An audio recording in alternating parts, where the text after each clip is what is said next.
성령님, 좋은 아침입니다. 이 시간 성령님을 초청합니다.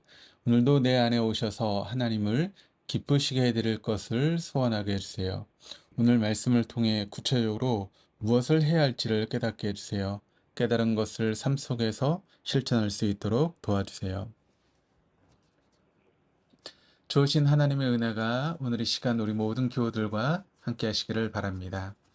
오늘 우리가 보고 있는 이 마태복음 4장은 요단강에서 세례를 받으신 후에 성령에 이끌려 광야에서 시험을 받으시는 장면이 마태복음 4장 1절에서 11절까지 말씀을 통해 기록되고 있습니다.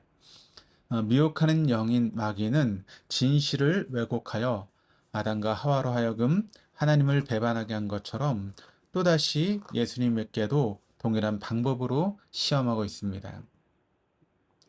마귀의 시험의 본질은 왜곡과 배반이며 이러한 양상은 오늘 본문에서도 드러납니다. 마귀가 시험하며 썼던 어법이 가정법입니다.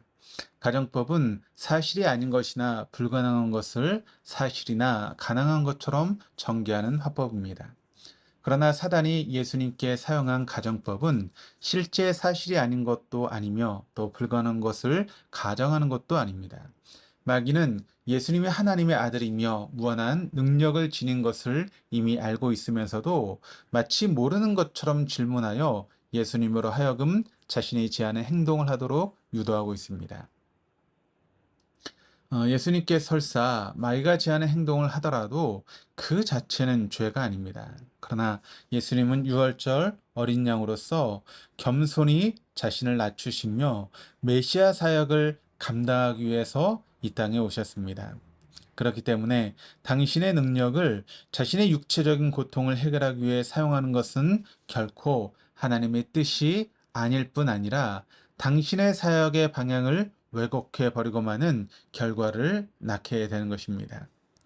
첫 번째 시험으로 사단은 떡으로 굶주림을 해결하라고 하는 그런 요구와 더불어 하나님의 뜻을 거스르라라고 부추깁니다.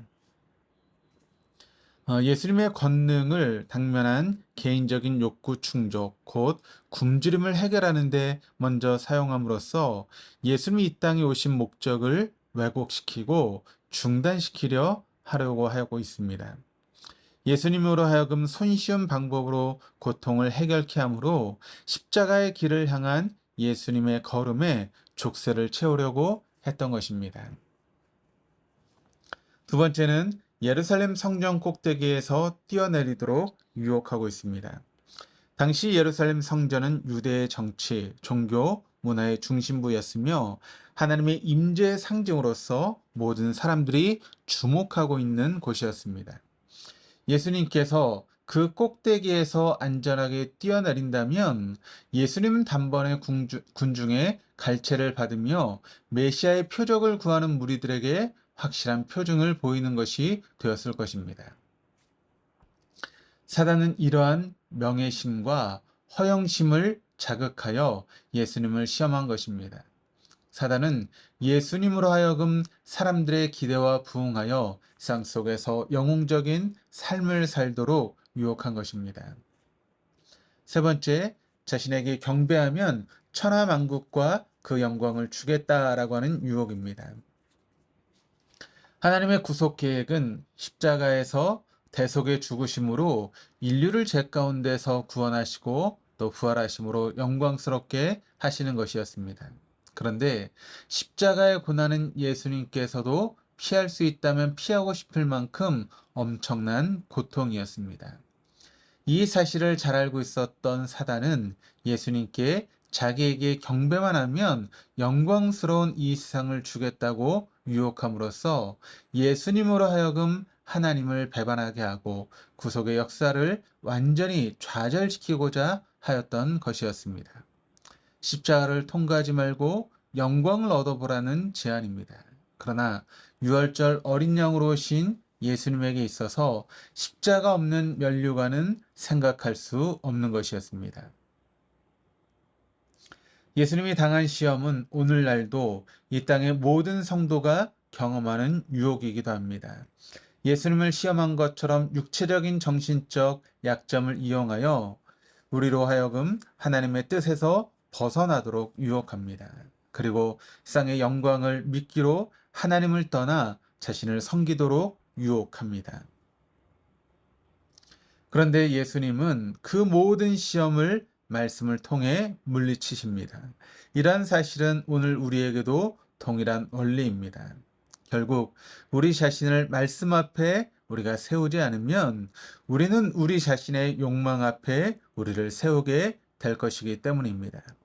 말씀이 우리의 중심이 되지 못하면 굶주림으로부터의 욕망, 명예와 영웅심으로부터의 욕망, 세상 영광으로부터의 욕망이 우리의 삶의 중심이 될 것입니다. 내 행동의 동기가 무엇인지 말씀 속에서 살피며 혹 고난의 자리는 멀리하고 영광만을 취하려 하고 있지는 않는지 우리의 내면을 점검해야 할 것입니다.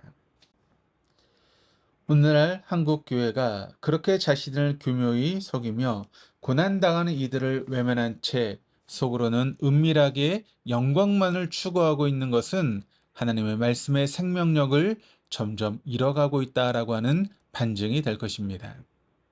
하나님의 말씀이 오늘 하루도 우리의 삶을 다스리도록 겸손히 우리 자신을 하나님 말씀 앞에 세워가는 복된 귀한 시간 될 수 있기를 주님의 이름으로 축원합니다. 기도하시겠습니다. 하나님 아버지, 말씀이 우리를 다스리도록 우리 자신을 겸손하게 내어드리지 못해 어느덧 말씀보다 우리의 생각과 판단이 말씀을 앞서게 되었음을 고백합니다. 그렇게 되자 말씀이 아닌 것을 말씀이라 왜곡하며 유혹을 거부하지 못하고 실상은 세상과 같이 은밀히 욕망을 따르는 걸음을 걷는 가난한 모습이 되었음을 긍휼히 여겨 주옵소서. 말씀으로 되돌아간 개혁자들의 정신을 되살려 우리의 삶 속에서부터 다시 말씀의 정신과 생명을 회복하는 참된 믿음의 걸음을 걸을 용기를 허락하여 주옵소서.